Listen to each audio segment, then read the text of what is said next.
Hello, ഇത്തവണത്തെ miracle ഫ്രൂട്ടിൻ്റെ season ആയിട്ടുണ്ട്. ചെടി നിറയെ കായ്കൾ പിടിച്ചിട്ടുണ്ട് കേട്ടോ. ഈ സ്ട്രോബെറി, റാസ്ബെറി എന്നൊക്കെ പറയണ പോലെ മിറാക്കിൾ ഫ്രൂട്ടും ഒരു ബെറി ഇനത്തിൽപ്പെട്ട ഒരു ഫ്രൂട്ടാണ്. ഇതിൻ്റെ നേറ്റീവ് വെസ്റ്റ് ആഫ്രിക്കയിലാണ്. മിറാക്കിൾ ഫ്രൂട്ട് എന്ന് പേര് വന്നതിൻ്റെ പിറകിൽ ഒരു കാരണമുണ്ട്. ഇതിൽ മിറാക്കുലിൻ എന്നു പേരുള്ള ഒരു ഗ്ലൈക്കോ പ്രോട്ടീൻ ഉണ്ട്. ഈ ഗ്ലൈക്കോ പ്രോട്ടീൻ അല്ലെങ്കിൽ മിറാക്കുലിൻ നമ്മുടെ നാക്കിലെ ടേസ്റ്റ് ബഡ്സിനെ ഉത്തേജിപ്പിച്ച് നമ്മുടെ പുളിയുള്ള ഫുഡിൻ്റെയൊക്കെ ടേസ്റ്റ് സ്വീറ്റാക്കി മാറ്റും. ഈ ഫ്രൂട്ട് ഏറ്റവും ഉപകാരപ്പെടുന്നത് പ്രമേഹ രോഗികൾക്കാണ്. ഷുഗർ പേഷ്യൻസ് ആയിപ്പോയി എന്ന് വിചാരിച്ചിട്ട് മധുരം കഴിക്കാൻ ആഗ്രഹമില്ലാണ്ടിരിക്കില്ലല്ലോ.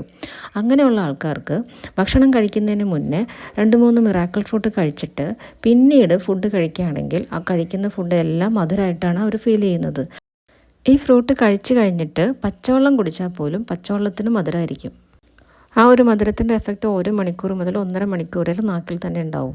അപ്പോൾ ഇനി കഴിക്കാൻ പോകണം ഭക്ഷണം ഏതാണെന്ന് നോക്കിയിട്ട് വേണം മിറാക്കിൾ ഫ്രൂട്ട് കഴിക്കാൻ. മിറാക്കിൾ ഫ്രൂട്ട് കഴിച്ചിട്ട് ചോറുണ്ടാൽ പോലും ചോറിനും നല്ല മധുരമായിരിക്കും. ഫുഡ് കഴിച്ചിട്ടാണ് മിറാക്കിൾ ഫ്രൂട്ട് കഴിക്കണമെങ്കിൽ അതിൻ്റെ ആ ഒരു ഷുഗറി കണ്ടൻറ്റ് ഉള്ളത് കൊണ്ട് നമുക്കൊരു ഗ്യാസ്ട്രിക് പ്രോബ്ലംസും വരാനുള്ള സാധ്യതകളും കുറച്ച് പേരെങ്കിലും കണ്ടുവരുന്നുണ്ട്. ഇതെൻ്റെ അച്ഛനാണ് കേട്ടോ. അച്ഛനും ഷുഗറുണ്ട്. യൂട്യൂബിലിട്. നമ്മുടെ ഫാമിൽ വന്ന സുഹൃത്താണ് ഗിരീഷ്. അയാൾക്ക് നമ്മൾ ഈ ഫ്രൂട്ട് കൊടുത്തു കേട്ടോ. അയാളുടെ അഭിപ്രായം നോക്കാം. മിറാക്കിൾ ഫ്രൂട്ട് നല്ല സൂപ്പറാണ്.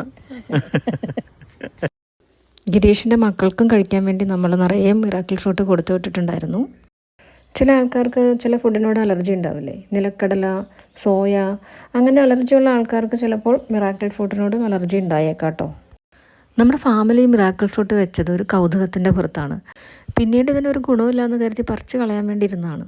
ഇതിനെപ്പറ്റി കൂടുതലായി മനസ്സിലാക്കിയപ്പോഴാണ് ഷുഗർ പേഷ്യൻസിന് ഇത് യൂസ്ഫുൾ ആയിരിക്കുമെന്ന് മനസ്സിലായത്. അങ്ങനെ ആർക്കെങ്കിലുമൊക്കെ ഉപകാരപ്പെട്ടാലോ എന്ന് കരുതി നമ്മൾ ഈ പ്ലാന്റ് ഇപ്പോഴും കീപ്പ് ചെയ്യുന്നുണ്ട് കേട്ടോ. അപ്പോൾ ശരി.